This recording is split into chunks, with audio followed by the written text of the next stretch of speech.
Capítulo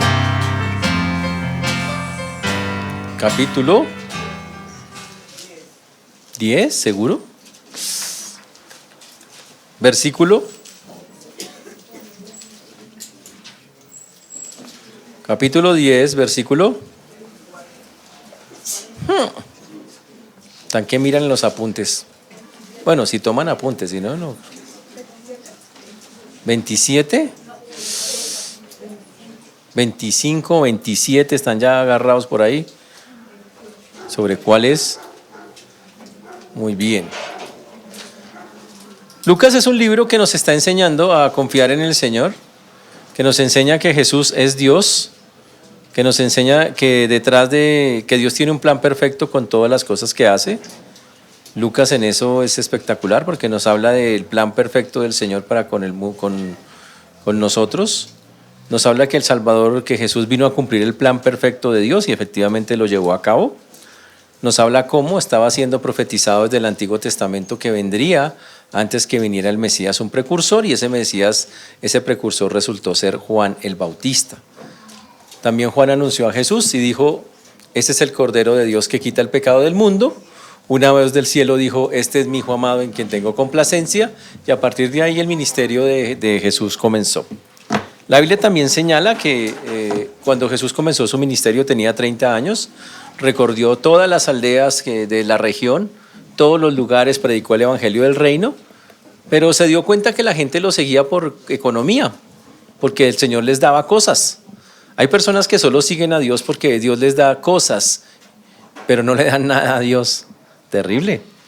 Y resulta que el texto nos enseña que cuando el Señor vio ese corazón que era malo, decidió: no les vuelvo a hablar de manera directa, ahora lo haré por medio de parábolas, para que solamente los que tengan un corazón para mí puedan entenderlas. Es una cosa impresionante lo que dijo el Señor con esa parte de él hacer esto.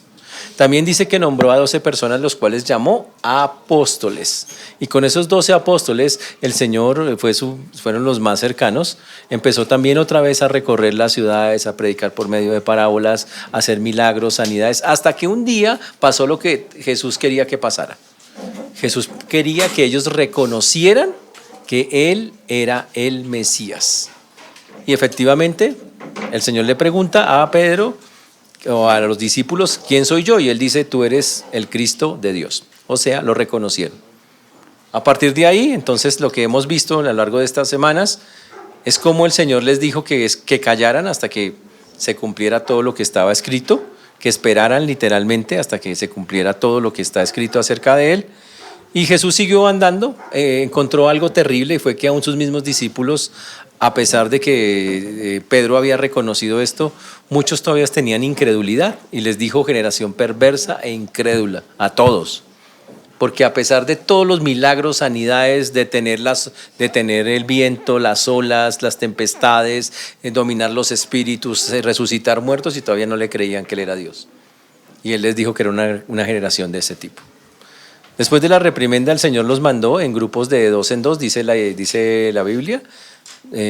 Mandó 70 personas en grupos de 2, 35 grupos misioneros, para que llevaran el mensaje, y mostró las reglas para hacer ese trabajo. Las reglas eran ir sin plata, sin comida, sin nada, y depender completamente del Señor para cualquier cosa que les dieran.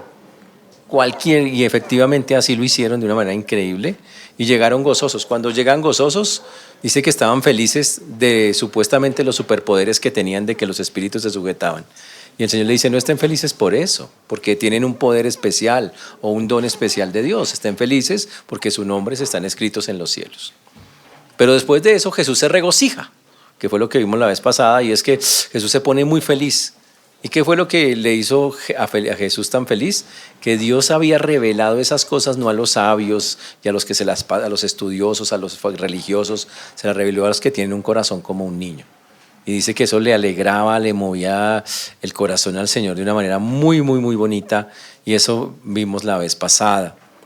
Y dice que cuando estaba el Señor en eso, vino un hombre para hacerlo tropezar, un escriba, y le preguntó qué debo hacer para heredar la vida eterna. Y el Señor le contestó: amarás al Señor tu Dios con todo tu corazón, con toda tu alma, con todas tus fuerzas, con toda tu mente, y amarás a tu prójimo como a tú mismo. La semana pasada vimos que era amar a Dios con todo el corazón, con toda la mente, con todas las fuerzas, con todo el alma. Vimos eso y vimos que es una entrega total. Dios no quiere pedacitos suyos, Dios quiere todo. Y quedó pendiente que es amar al prójimo. Y hoy vamos a hablar de amar al prójimo basado en una parábola que el Señor va a dar a continuación, que es la parábola del buen samaritano. El mensaje de hoy se llama lleva un samaritano en tu corazón. Así se llama, ¿es en serio? ¿No han oído ese eslogan? Lleva un samaritano en tu corazón. Se parece a otros eslogan que he escuchado ustedes, pero ese se llama lleva un samaritano en tu corazón. Para hacerlo vamos a usar el libro de Lucas en el capítulo 10, el versículo número 30. 10, 30. ¿Ok? Oremos. Señor Dios, te damos gracias porque tú eres bueno, Señor, y para siempre es tu misericordia. Te agradecemos porque hasta aquí nos has traído y has sido bueno con nosotros, Señor. Pedimos que obres a través de tu palabra, ayúdanos a expresar con claridad las ideas que están aquí expuestas. Ayúdanos a que el corazón esté dispuesto para recibir también de tu palabra. Perdónanos por pensamientos, palabras o acciones que no te han glorificado. Ayúdanos a poder de verdad hablar, Señor, con claridad esto y que sea de mucha edificación para todos. Ten misericordia de todos los que nos escuchan, Señor, y de tu siervo quien habla en Cristo Jesús. Amén y amén. Lleva un samaritano en tu corazón. Respondiendo Jesús, eso es Lucas 10:30, respondiendo Jesús dijo, ahora, ¿a qué responde Jesús? A la pregunta del versículo número 29. La pregunta del versículo 29, que la vez pasada, es que después de que Jesús le responde al escriba y le dice que debe heredar para la vida eterna, y el Señor le dice que hay que amar a Dios y al prójimo, entonces este hombre dice, Jesús me hizo quedar mal, yo venía a hacerlo quedar mal a él, no lo pude corchar con la pregunta, ¿y ahora qué hago? Recuerden que hay un montón de gente escuchando, esos que llamamos como curiosos, ¿sí? Un montón de gente alrededor. Había discípulos, pero también gente curiosa que estaba ahí. Y entonces él, tratando de justificarse, le pregunta a Jesús, a ver si Jesús tropieza con eso, ¿y quién es mi prójimo? El texto dice, ¿y quién es mi prójimo? Y la Biblia misma aclara que él, queriendo justificarse, él queriendo quedar bien con todos y que sabía mucho, le pregunta a Jesús, dime, ¿y quién es mi prójimo?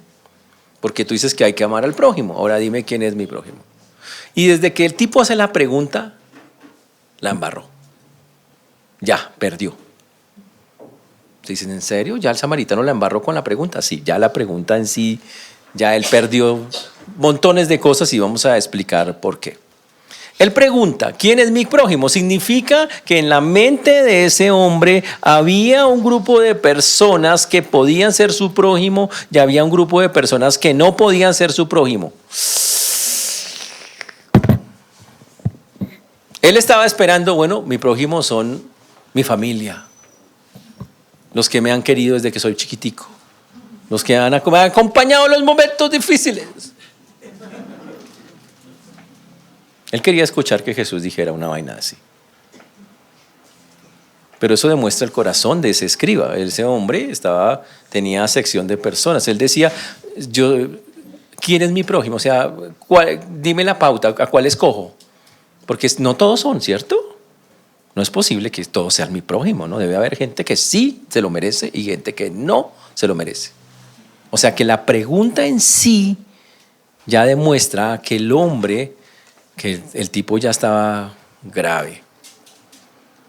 Ya el hombre estaba pensando de una manera en la cual ya estaba haciendo acepción de personas. Prefería unas personas sobre otras. Y por eso la pregunta ya está fuera de lugar. Y por eso la respuesta del Señor también va a ser bastante fuerte con respecto a lo que nosotros vamos a ver. Y tal vez usted también tiene que preguntarse, esa es la pregunta que debo hacer. Yo una vez le digo, no pregunte eso, porque esa no es la pregunta.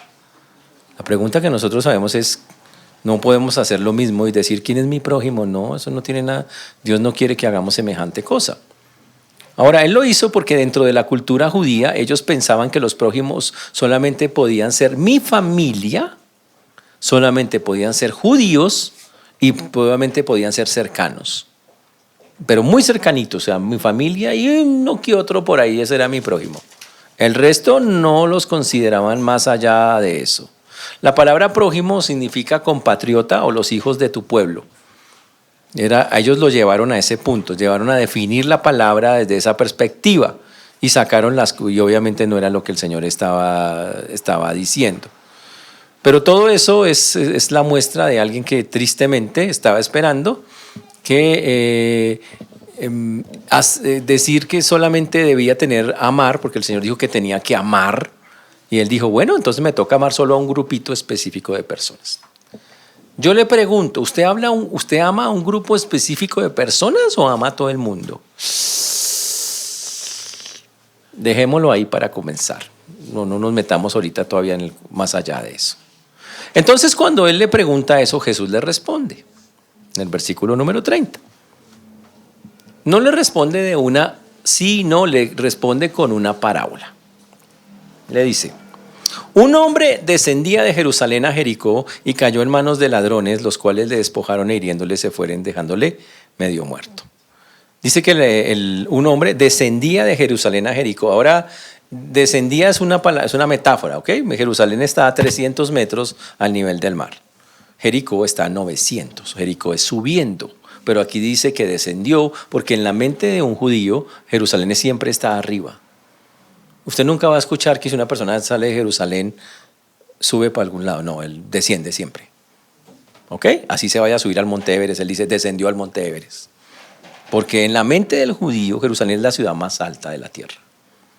¿Ok? Entonces él está escribiendo como, y por eso dice descendió.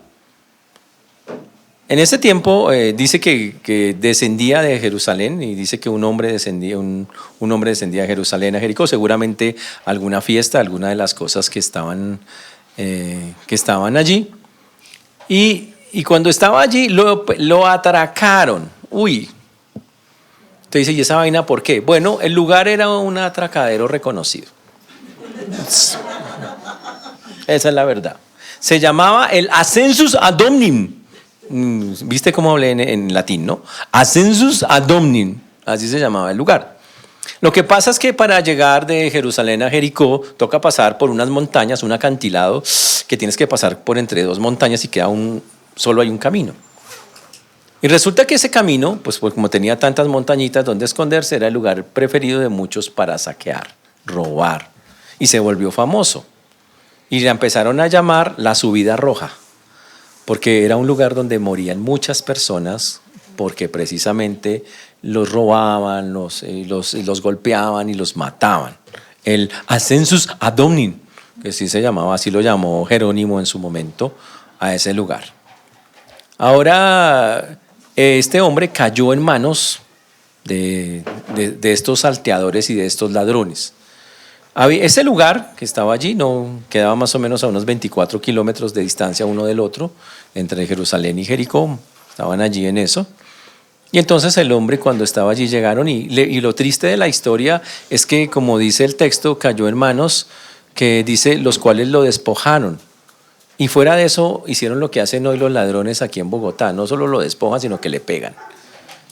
Hoy desgraciadamente es casi lo mismo. Entonces estos llegaron y cogieron al hombre, le quitaron las cositas, todo lo que tenía, y no solamente eso, sino que empezaron a golpearle, causándole heridas que lo dejaron medio muerto. Y el tipo quedó allá botado en el piso. Seguramente lo fracturaron, aparte le dieron muy duro y le quitaron incluso la ropa. Y lo dejaron ahí medio muerto, abandonado a su suerte. Quiere decir que si nadie lo atendía, iba a morir. Y básicamente Jesús lo quiere mostrar en la misma pauta. Y entonces ocurrió lo interesante.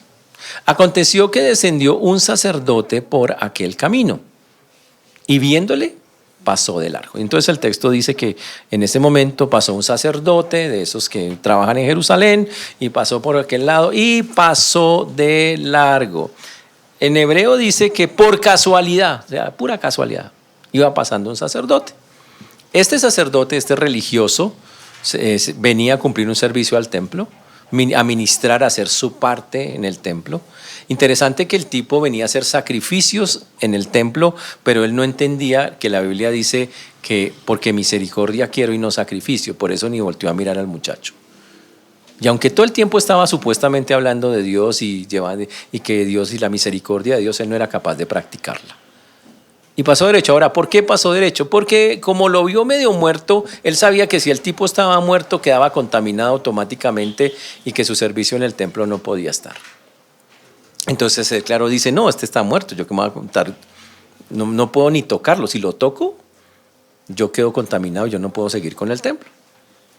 Y entonces él tomó la decisión de decir, yo creo que lo mejor es que me dé la vueltica.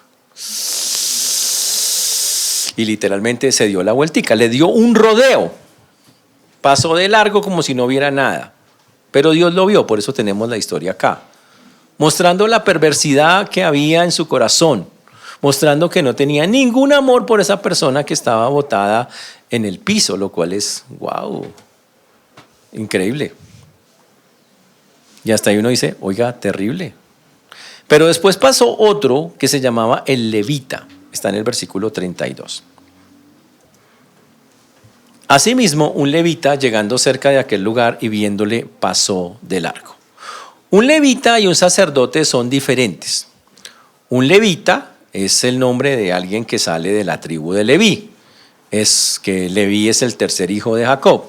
De ahí salió una tribu que se convirtió en la tribu sacerdotal, que tenía que hacer los sacrificios en el santuario, ayudar, de ahí salían los sacerdotes. Pero hay una gran diferencia entre ser un sacerdote y ser un levita. Un sacerdote tenía privilegios especiales que el levita no tenía. Un sacerdote tenía más privilegios que un levita, y es como los textos lo enseñan una y otra vez. Voy a decirles las diferencias. Por ejemplo, un sacerdote ofrecía sacrificios. En cambio, el levita era los músicos que acompañaban los sacrificios. Él no hacía el sacrificio, pero tocaba para acompañar los sacrificios. Un sacerdote, si tenía algo de impureza o una imperfección física, no podía ser sacerdote. En cambio, un levita quedaba descalificado si tenía una impureza, pero podía ser imperfecto físicamente y podía ser un levita y ejercer y ser ayudante en el templo. El sacerdote servía directamente a Dios, en cambio el levita servía a los sacerdotes, que servían a Dios, eran los ayudantes de esa manera. Ellos mantenían el complejo del templo, los dos lo hacían, los dos cuidaban del templo. Y una cosa rarísima es que los sacerdotes solo podían lamentarse por los parientes cercanos. En cambio, los levitas podían lamentarse por cualquiera. Esas eran cosas que ellos mismos habían estipulado dentro de sus propias leyes. Pero tanto el levita como el sacerdote son la representación de lo que era Israel en ese momento. ¿Qué era Israel? Un pueblo religioso. Decían que hacían, hablaban de Dios, pero no hacían la voluntad de Dios. Hablaban de misericordia, pero no lo ejercían. Ellos son la representación de la religión vana, inútil y vacía, de que dice muchas cosas, pero no las hace cuando le toca ponerlas en práctica. Ahora, ¿por qué el levita tampoco lo ayudó? Por lo mismo, el levita dijo, yo soy el ayudante allá del templo y si toco a este hombre muerto, yo la verdad no me quiero pegar esa contaminada, así que yo creo que lo mejor es dejarlo quietico, ahí donde está. Que Dios, como dicen algunas bellezas acá, que Dios lo ayude. Ahora, ¿cuál es el problema de eso? La ley decía que si había una persona o un animal que estuviera en peligro, tenía que ayudarlo. El levita sabía eso, el sacerdote sabía eso, pero habían preferido ser religiosos antes que practicar lo que Dios también había dicho, que era que tocaba ayudar, así fuera un buey o un cordero, tenía usted que irlo a ayudar. Entonces no lo podía dejar morir en eso, era lo que la Biblia decía. Si lo hacían con los animales, mucho menos con los hombres. Entonces los dos pasaron del largo para no tocar al muerto y este hombre quedó en el piso, desnudo, herido y medio muerto. y sin esperanza de nada. Y en ese momento, cuando todo parece perdido, en el versículo número 33, versículo número 33, vamos allá. Pero un samaritano que iba de camino vino cerca de él y viéndole, dice el texto, fue movido a misericordia. Dice, pero un samaritano que iba en camino vino cerca de él y viéndole fue movido a misericordia. Y entonces dice que preciso en ese momento, también de casualidad, siempre dice de casualidad, pasó un samaritano. Y este sí tuvo misericordia. Ahora, para entender por qué Jesús le nombró el samaritano al escriba, hay que entender qué significa ser un samaritano. Los samaritanos y los judíos tienen una pelea casada de cientos de años. Comenzó en el libro de Segunda de Reyes. Desde Segunda de Reyes ellos empezaron a tener diferencias. Son hermanos en sangre, pero resulta que los que por el lado de los samaritanos se juntaron con otros pueblos, empezaron a mezclarse, y entonces los judíos dijeron, ustedes no son de familia pura, no son de sangre azul como nosotros, o sea, sí, no son totalmente israelitas. Y entonces los acusaron, pero ellos también se habían mezclado con otras personas. Y a partir de ahí entonces empezaron a coger a los israelitas y los samaritanos, empezaron a tratarse mal, pero mal es mal, a insultarse, a decirse cosas, tanto que un día los samaritanos dijeron, ¿sabe qué? Nosotros no tenemos que ir a Jerusalén allá a adorar en ese templo de Jerusalén, vamos a construir nuestro propio templo, y construyeron un templo en otro monte que se llama Gerizim. Dijo, y no nos tenemos que juntar con esa gente, y se soltaron. Y empezaron a adorar a su manera, ojo, a su manera a Dios. Ellos dijeron, aceptamos los primeros 5 libros de la Biblia. Los samaritanos solo aceptan los primeros 5 libros de la Biblia, el Pentateuco, pero no aceptan ni la ley, las profetas, la ley y los profetas no lo aceptan. No aceptan los libros históricos, nada de eso, solo los 5 primeros. ¡Wow! Y obviamente eso hizo que los judíos de Jerusalén se alejaran obviamente más de ellos, muchísimo más. Y el asunto empeoró cuando los samaritanos empezaron a ser apoyados por Herodes en los tiempos de Jesús. Herodes se casó con una mujer de origen samaritano. Y los judíos se encendieron y dijeron, pero ¿cómo así? Un samaritano combinándose con nuestro enemigo Herodes, que también era enemigo de ellos. Y obviamente el odio se acrecentó terriblemente entre ellos. Entonces, al ocurrir esto, empezaron a hacer, en los tiempos de Jesús la pelea estaba casada y, por ejemplo, los samaritanos no podían ir al templo judío. Los samaritanos no podían ser testigos en los juicios. Decían, no se puede porque los samaritanos son una partida de mentirosos. No podían. Decían, ¿qué es samaritano? Lo siento, no vale su testimonio, no vale nada.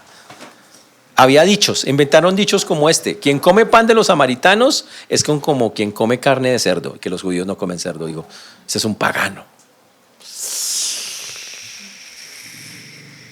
Interesante. Y decirle a un judío, a un israelita samaritano, era la ofensa más grande de la vida. A Jesús le dijeron, para ofenderlo, samaritano. Está en Juan capítulo 8, versículo 48. Le pegaron una ofendida con eso. Le pegaron ahí 2 palabras para ofenderlo. Y las 2 son bastante ofensivas. En Juan capítulo 8, versículo 48. Respondiendo entonces los judíos le dijeron, ¿no decimos bien nosotros que tú eres samaritano y que tienes demonio? Entonces decirle a alguien samaritano en esa época era pegarle una ofendida pero brava, si usted era un israelita normal, un judío. Y a Jesús le dijeron eso para ofenderlo. Ahora los samaritanos no se quedaban callados, los 2 también se decían cosas feas y le decían cosas feas también a los judíos. Es algo. Y Jesús entonces le dice a este escriba, imagínese, Jesús introduce a esta historia a alguien que ese escriba, por ser judío, odia. Le introduce a esta historia a un samaritano. Eso es algo de, Dios dice, y en esta historia, de pura casualidad, pasaba preciso un samaritano. Y es porque el Señor quiere que ese judío que es un escriba, se dé cuenta de la necedad de la forma de pensar que tiene en este momento. Y Dios quiere quitarle la cabeza a eso. Y le va a decir, hermano, así no puedes pensar así. Y entonces ocurre lo que sigue pasando. El texto nos dice ahí estábamos en el versículo número 32, para pasar al 33.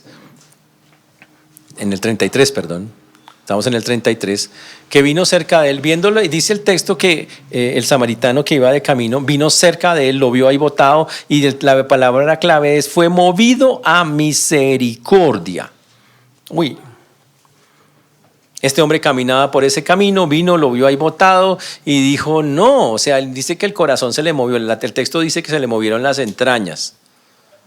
Y entonces dijo, no, este hombre necesita ayuda.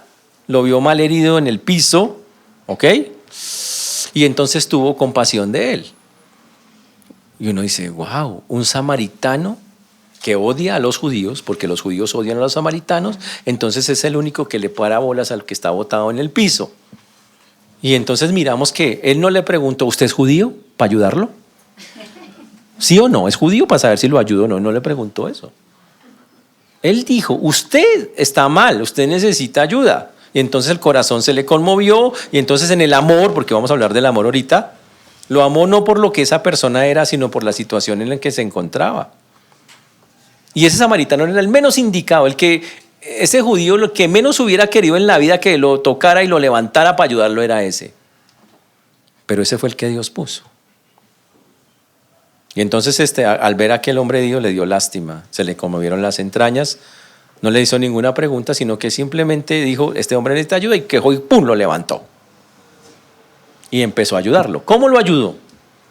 Y empezó a ejecutar el verbo amor en la práctica. El verbo amor en este texto, en la práctica, es el verbo hacer cosas. Hacer. Amar es hacer cosas. ¿Ok? El mundo es emoción, tiene muchas connotaciones en el mundo, lo trata de llevar casi siempre por las emociones, y obviamente las hay, pero la verdad en el texto bíblico, sobre todo en este texto, es acciones. Cosas que son para el bien de la persona, eso es amor.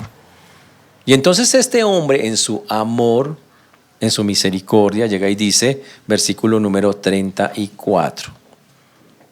Versículo número 34. A ver si lo agarramos acá. Dice, y acercándose vendó sus heridas. No vendió las heridas, ojo, no, vendó. Vendó sus heridas. Y aquí empieza el trabajo del tipo. Y el tipo entonces ve que este hombre está mal y dice, guau, este hombre está mal herido. Y entonces empezó a vendar las heridas y echándoles aceite y vino. El aceite es para suavizar las heridas y el vino para desinfectar, porque no había nada más. Entonces imagínese usted con esa media de aguardiente, para que más o menos me entiendan lo que pasó, ¿sí? Cogieron ese vino, que necesariamente tenía que ser fermentado, para llegar y desinfectar las heridas que tenía la persona. Ahora, eso ya es un trabajo, tener que sentarse con alguien, acomodarlo, mirar dónde es que está el roto, raspado, y empezar a trabajar, hacer. Y no le preguntó si era judío, si era gentil, nada, simplemente empezó a hacer el trabajo. Fuera de eso dice que lo puso en su cabalgadura. Cuando ya el tipo después le trató los traumatismos con esa fórmula que él tenía, entonces se dio cuenta que el tipo no podía caminar. Se dio cuenta que el tipo no podía llegar y levantarse. Entonces, ¿qué le tocó hacer? Coger y alzarlo. Él mismo lo alzó. Y él venía, no dicen qué, pero era un asno o un caballo. Entonces, normalmente se cree que era un asno, y entonces el tipo venía en su asno. Entonces él dijo, bueno, lo voy a subir a mi asno y usted no puede ni moverse. Entonces lo subió, lo acomodó específicamente en eso. Eso es trabajo. Y él le tocó andar a pie para poder cargar al tipo. Y entonces agarró su burrito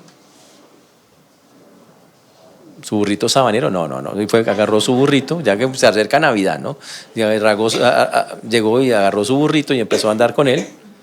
Mientras eso es servicio. El tipo dice, no importa si yo estoy incómodo, este tipo necesita ayuda, y lo cargó. Y fuera de eso, dice el texto, lo llevó en su cabalgadura, y la otra acción que hizo, porque son acciones, el amor es acción, dice que lo llevó al mesón, lo llevó a un lugar donde el hombre que tenía las heridas pudiera descansar. Dijo, no, este hombre está mal, este hombre no se puede mover en varios días. Este tipo toca que esté en un lugar donde esté tranquilo.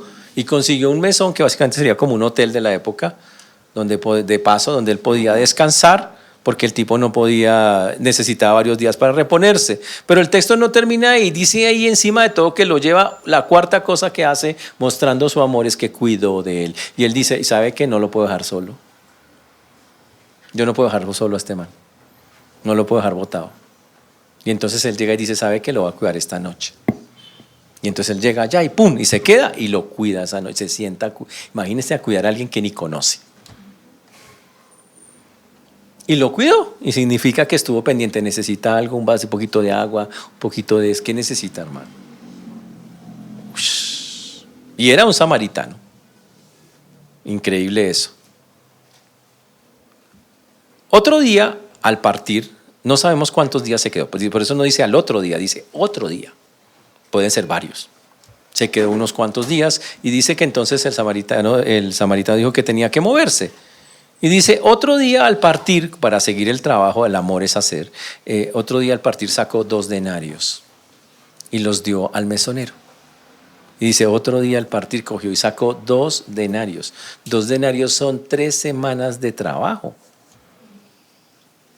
Y le dice, él ya tuvo que irse y todavía el muchacho, el que estaba herido, no estaba bien. Y él dice, no, tengo que ayudarlo. Entonces le dice al mesonero, usted me conoce, le voy a dar para que este hombre sostenerlo 3 semanas. Me hace el favor, me lo cuida, o sea, lo contrató de enfermero. Me hace el favor, me cuida a esta persona. Y si se gasta algo más, usted me avisa y yo lo pago. Usted me conoce, yo vuelvo, yo se lo pago. Y por eso el texto dice acá, le dio al mesonero y le dijo, cuídamelo, y todo lo que gastes de más, yo te lo pagaré cuando regrese. Y él dice, cuídamelo, hazme el favor de mantenerlo bien. Uy, porque este hombre necesita mucho reposo. Increíble eso. Muy, muy increíble. Que le prestara atención personal, básicamente. Ahora, mire que este hombre todo, para demostrar su amor, que el Señor le quiere enseñar que el amor son acciones. Y le muestra, mire todo lo que hizo este hombre por este desconocido. Y entonces, ya después de dar la enseñanza, la parábola, el Señor le pregunta al escriba que le preguntó qué hacer para heredar la vida eterna y que después le preguntó quién es mi prójimo. Entonces el Señor le hace otra pregunta a él. Versículo número 36. ¿Quién pues de estos 3 te parece que fue el prójimo del que cayó en manos de los ladrones? Y entonces Jesús le pregunta al escriba, ¿cuál de los 3 fue el que entendió quién era el prójimo? ¿Quién te parece que fue el prójimo del que cayó en manos de los ladrones? ¿Quién fue el prójimo? Ahora, ¿por qué el Señor le hace esa pregunta? Porque el judío entendía perfectamente, ese escriba que le estaba preguntando, él comprendía perfectamente la ley y sabía que la ley decía que había que ayudar al prójimo. Y entonces el Señor le pregunta, ¿quién ejerció de verdad y cumplió la ley? Usted es que escriba, contésteme, ¿quién la cumplió? Pobrecito ese escriba porque ya estaba mal, ya la había embarrado mucho. Pero el escriba es tan orgulloso que le contestó sin decir samaritano. Este es el orgullo a nivel leyenda. Mire lo que contestó, porque le contestó pero sin decir que era un samaritano. Le dijo, el que usó misericordia. No dijo samaritano porque le daba la lengua, de pronto se le pullaba alguna vaina así. Él dijo, el que usó de misericordia con él. Dijo, ese. O sea, el tipo supo específicamente quién era. Y dice, el que usó de misericordia con él. Eso lo contestó el escriba. Y cuando el escriba contesta eso, Jesús lo coge y ahí sí que lo acabó. Le dijo, ¿listo? Ve y haz tú lo mismo. Usted me preguntó, ¿qué debo hacer para tener la vida eterna? Yo le dije, hay que amar a Dios con todo el corazón, con todo el alma, con todo el corazón, con toda la mente y con todas las fuerzas. Eso es lo que decía. Y fuera de eso le dije que hay que amar al prójimo. Usted me dice, ya le enseñé que es amar a Dios, ahora ya acabo de enseñar ¿cómo es que amar al prójimo? Le acabo de contestar quién es el prójimo. Entonces, como usted ya entendió, usted me contestó perfectamente lo que dice la ley, entonces vaya y hágalo. O sea que lo mandó a que amara a los samaritanos. Y no solamente eso sería lo inicial. Pero detrás de eso hay unas lecciones increíbles de parte de Dios para este hombre. Porque cuando el Señor le dice, el escriba contesta, el que usó de misericordia. Ush.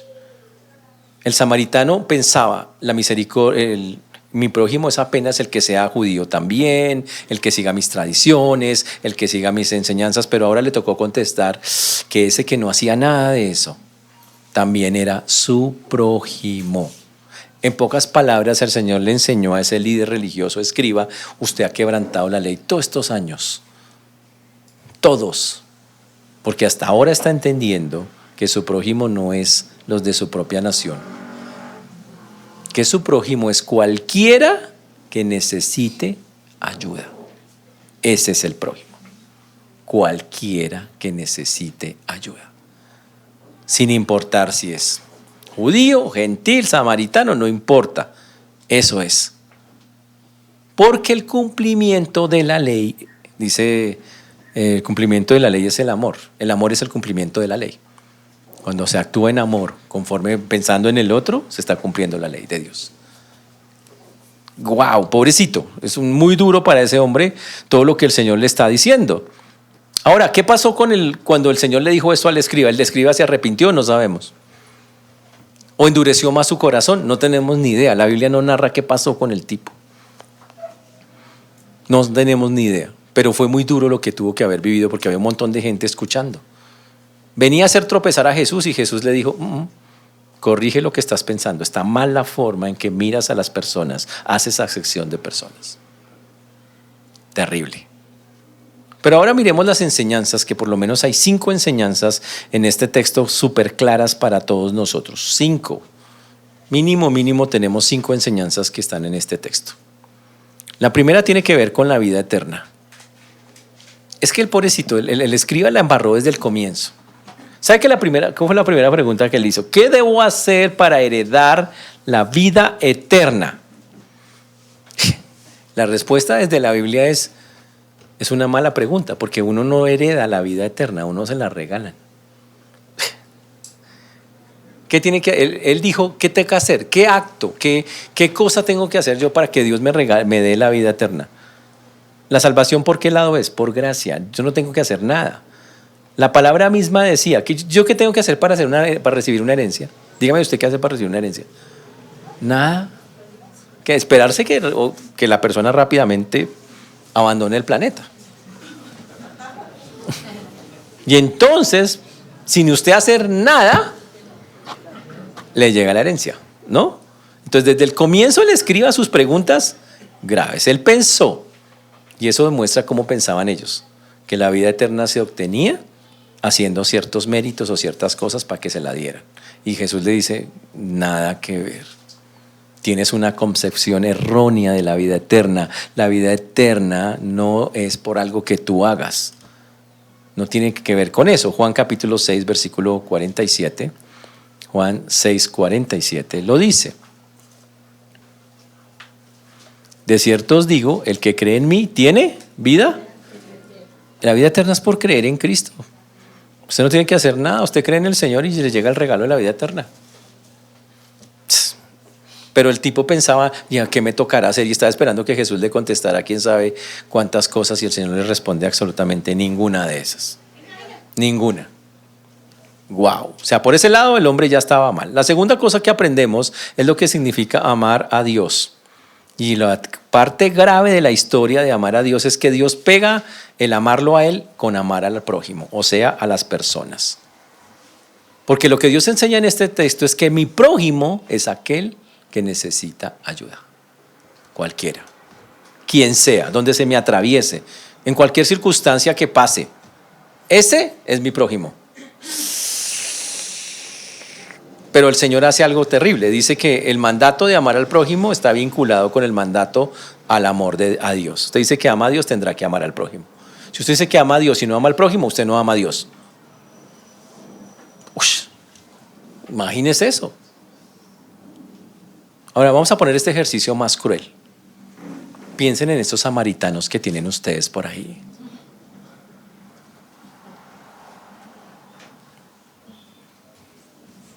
Por eso este mensaje se llama Lleva un samaritano en tu corazón.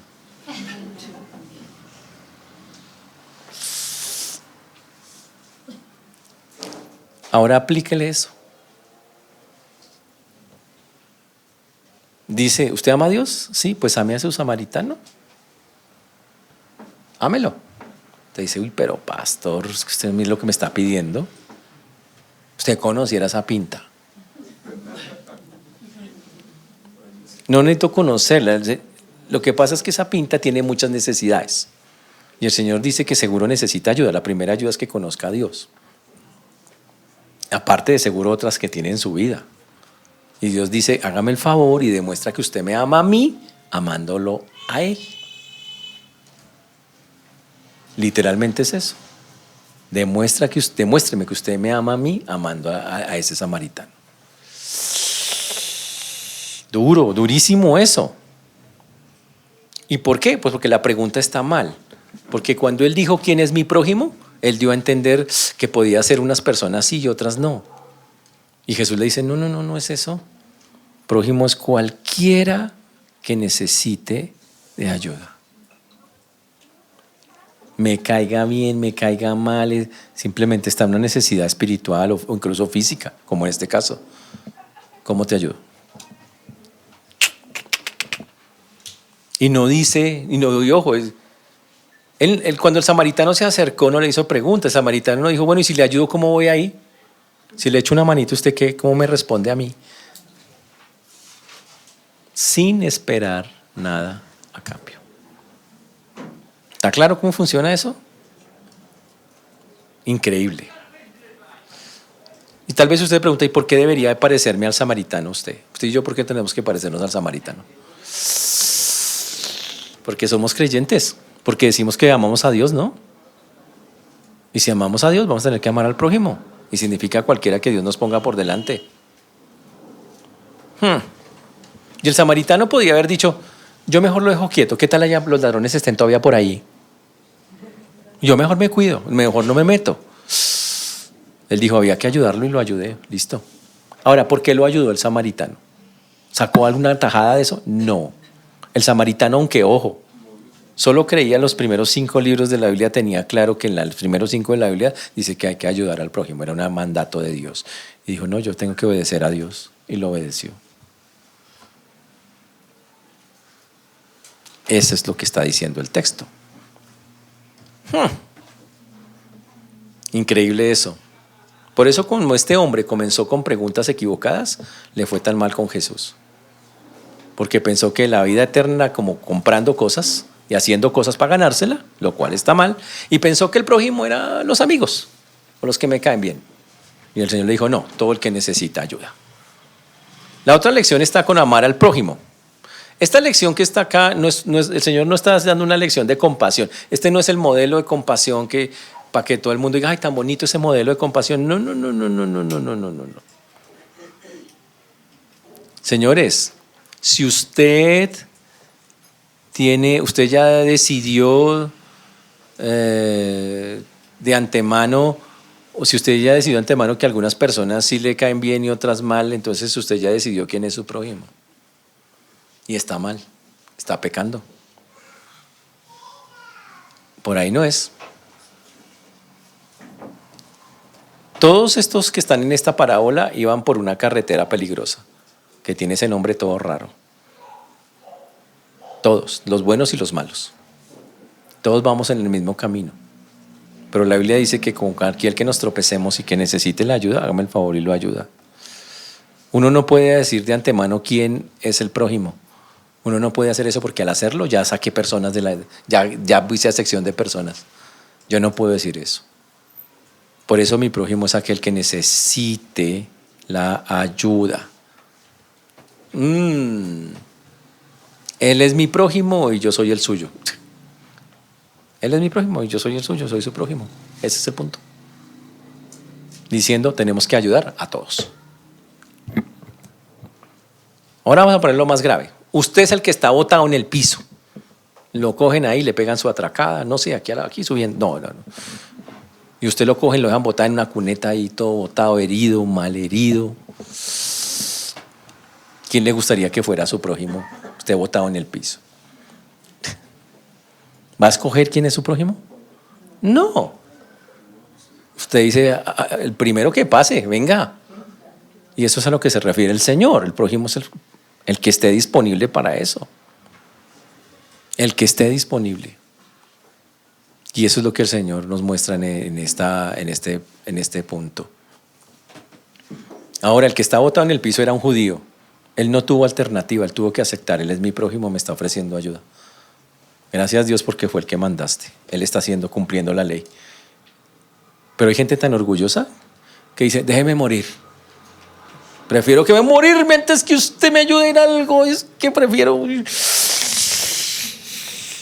Y hay algunos así que son todos resentidos, recuadriculados. Peor, ahí sí que es peor.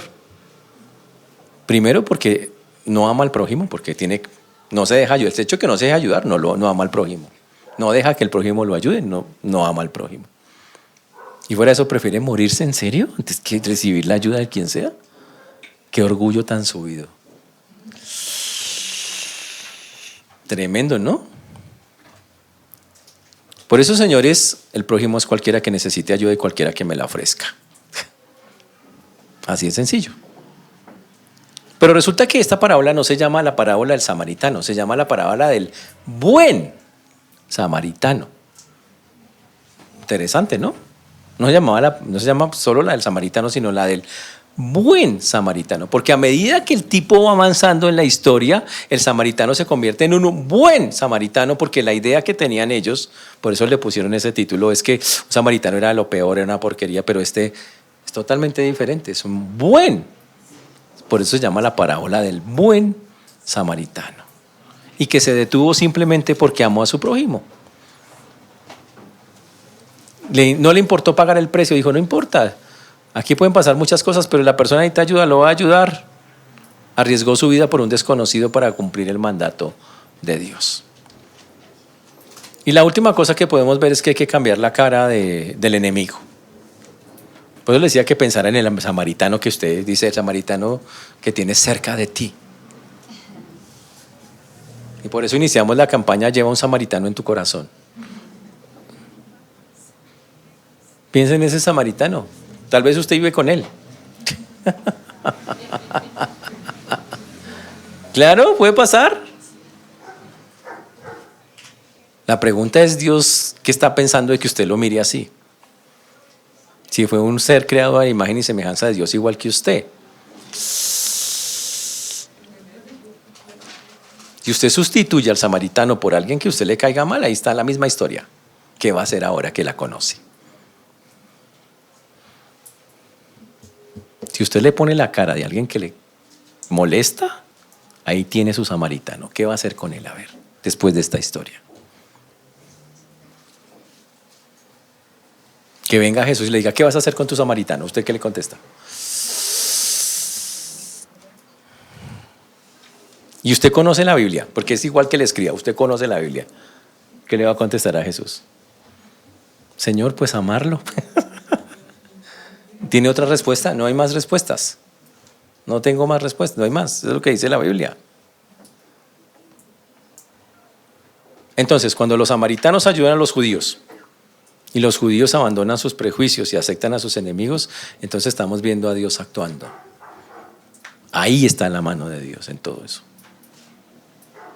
Pero si usted, los creyentes, nosotros los creyentes, le ponemos caras de samaritanos a la gente que nos cae mal y por eso somos así, estamos pecando de frente contra Dios, tal cual el Señor. Por eso el escriba no pudo contestar nada malo. Él sabía lo que dice la Biblia y usted también lo sabe. Por lo tanto, uno no puede jugar a eso. Entonces la invitación es muy sencilla. Hay que amar a tus samaritanos. Así de sencillo. Y pilas con decir es que no se lo merece, pastor. A ver, Aquí no está diciendo si se lo merece, si no se lo merece, si está actuando, ni siquiera está diciendo si está actuando bien. No sabemos si el tipo, qué clase de persona era la que estaba botada en el piso, pero lo que sabemos es que necesitaba ayuda. Venga, yo le ayudo. Señores, no podemos hacer acepción de personas. Ahora, ¿por qué Dios lo pide así? Solo por una razón, y con eso termino. Señores,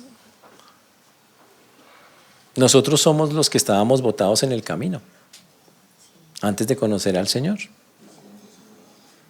Nosotros éramos el que estaba botado, alejado de Dios, desamparado, sin nadie que le ayudara.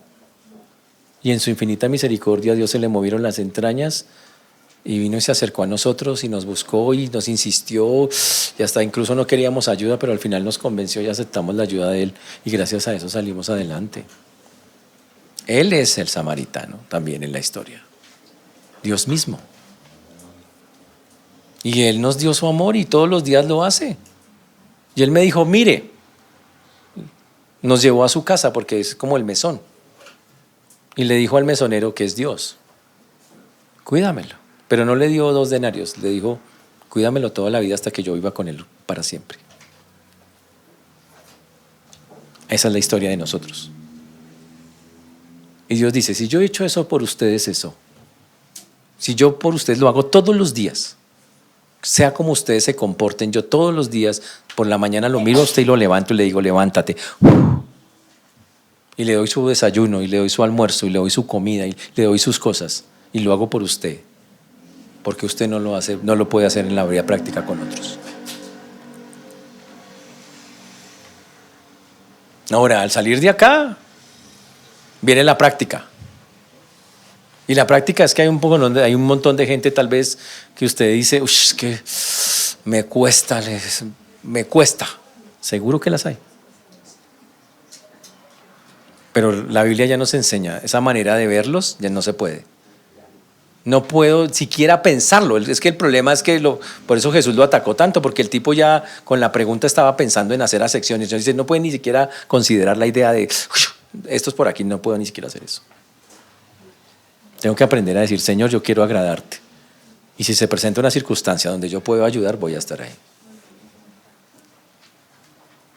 Si me dan las gracias, gloria a Dios. Si no me dan, aquí no dice que el escriba dijo, uy, ven, que estoy agradecido contigo, de verdad, vas a ser mi parcero de por vida. Nada. Él no sabía la respuesta y no le importó. Dijo, no me importa el final de la historia de allá para acá. Yo hablo de aquí para acá y de aquí para allá. Yo hago lo que la Biblia me pide. Y así es como funciona el samaritano bueno. ¿Estamos claros, señores? Entonces los invito a que en esta semana, si nos encontramos con nuestros samaritanos, que eso puede pasar, acuérdense. Es cuando a usted se le va subiendo la sangre a la cabeza.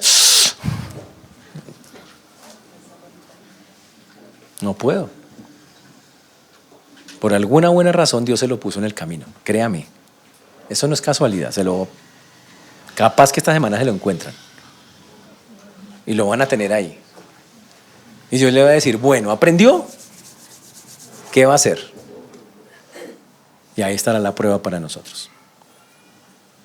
Por eso les pido que estén orando, que le digan al Señor que podamos reaccionar como Él nos está pidiendo que lo hagamos, que podamos pensar como Él dice que pensemos. Porque aquí el Señor le cuestionó al escriba la forma que tenía de pensar. Le dije, eso no es así, hermano. Usted no puede pensar que estos sí, estos no. Ni siquiera lo piense, ni lo considere. Más bien, espere, si se presenta una circunstancia, haga lo que tiene que hacer obedeciéndome a mí. Punto. ¿Está claro, señores? Señores, va a ser una linda semana, que el Señor nos ayude y que estemos orando por eso. Pongámonos de pie, por favor. Señor Dios, te damos gracias porque tú eres bueno, Señor, y para siempre es tu misericordia. Te agradecemos porque hasta aquí nos has traído y tú has sido bueno con nosotros. Gracias por tu mano preciosa, gracias por tu mano maravillosa. Gracias porque tú y solo tú, Señor, eres quien hace y quien obra, Padre Santo. Por eso damos a ti el honor, la gloria, la honra, la alabanza, Padre. Por eso pedimos, Señor, que tú nos guíes como solo tú y nadie más que tú. lo puede hacer. Ayúdanos, Señor, a que podamos entender esta verdad, pero más importante, a practicarla, para poderte dar a ti el honor y la gloria que tú mereces. Perdónanos porque al igual que el escriba, seguro muchas veces hemos roto tu ley. Así enseñemos cosas de ti. Al no considerar a los demás, al no amarlos a pesar de cómo son, conforme la Biblia lo enseña. También ayúdanos a entender que el amar en esta porción de la Biblia se refleja en el hacer. Más que en una emoción humana, se refleja en lo que hacemos por el otro, para edificarlo, para mostrarle que en verdad queremos lo mejor para el otro. Ayúdanos a comprender esta verdad, a vivirla, pues lo pedimos en Cristo Jesús. Amén.